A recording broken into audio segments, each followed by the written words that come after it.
Welcome back, everyone, to another Explainer. Today, we are unlocking one of the absolute most intense, chaotic, and downright transformative relationship dynamics out there in astrology.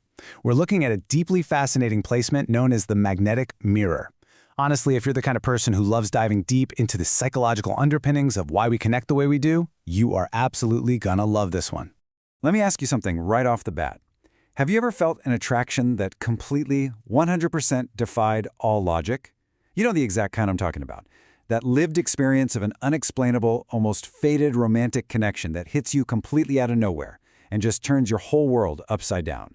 Your friends don't get it, your family might be totally confused, and honestly, even your own rational brain is throwing up red flags left and right. Yet, you just can't walk away. Well, if you've ever wondered why that happens, or if you're maybe stuck in one of those dynamics right now, this explainer is exactly what you need. Okay, let's dive into this. The foundational definition of Rahu in the 7th house in our framework is a placement fundamentally associated with intense desire, highly unconventional relationship patterns, a massive amplification of emotions, and a really profound psychological attachment.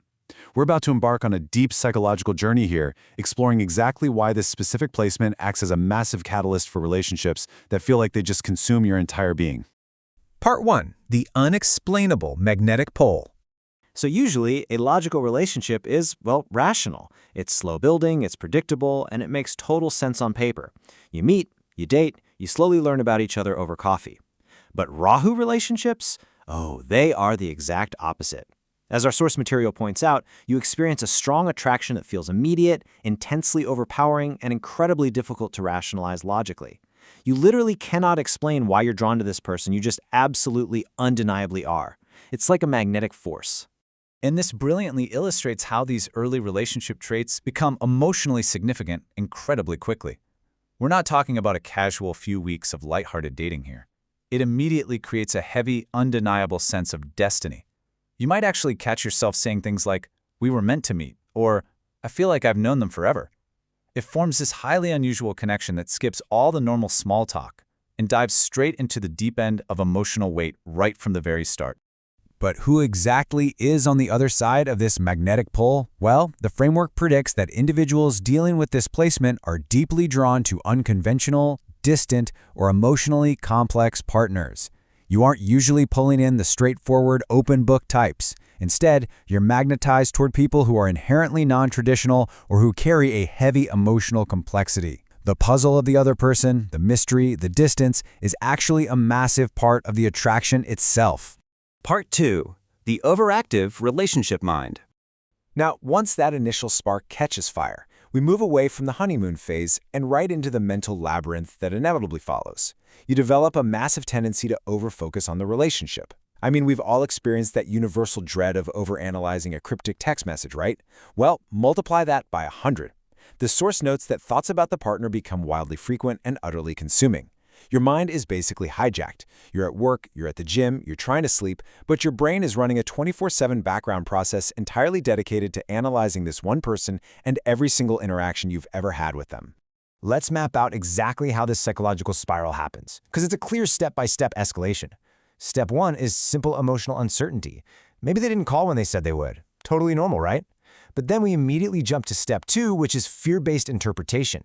Instead of assuming they're just busy, the mind perceives a massive threat. And that rockets us straight into step 3, overthinking and imagination. The framework specifies that this uncertainty triggers the imagination to run completely wild, basically writing entire fictional narratives about the partner's behavior based entirely on fear rather than actual fact. Part 3. Jealousy, projection, and illusion. In this dynamic, jealousy arises incredibly easily. But here's the really fascinating part. It's rarely about actual, factual, external situations. Instead, it's almost entirely driven by internal insecurity and perception. It's your inner emotional amplification projecting onto the outside world, creating a reality that might not even exist. You're reacting to the movie playing in your head, not the reality playing out in the room. The source says it perfectly. Expectations or imagination influence how the partner is perceived. So the crucial point here is that you aren't always seeing the real, flawed human person standing in front of you. You're seeing a projection. The illusion is heavily layered with your own desires, fears, and unmet expectations. You're effectively looking into a mirror, but instead of seeing your own face, you're seeing a customized projection of what you deeply desire or intensely fear in a partner. Part 4. Cycles of endless desire. This endless loop always starts with step 1, desire, that totally inescapable pull. Then we hit step 2, emotional intensity, where everything is dialed completely up to a 10 and feels incredibly profound. But inevitably, along comes step 3, temporary dissatisfaction. The emotional high fades, and because the attachment is so profound, it leaves a huge void. This immediately triggers step 4, renewed craving. It's an exhausting but utterly magnetic cycle of intensity and craving that just endlessly repeats itself. You're always chasing that initial high. Let's see how this builds into what we call the reassurance loop. As the source material outlines, emotional satisfaction in these relationships always feels temporary. Literally, no matter how much love, time, or commitment is shown by the partner, the satisfaction just evaporates. This leads directly to a repeated desire for reassurance, which then leads to a repeated desire for attention. It's like a bucket with a hole in the bottom. You can keep pouring reassurance in, but the craving for more is always going to return.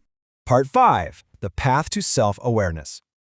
Now, what's really interesting about this is that it thankfully doesn't just end in endless, exhausting loops. The chaos actually has a distinct purpose. Over time, these intense relationship experiences are designed to push you toward much greater awareness.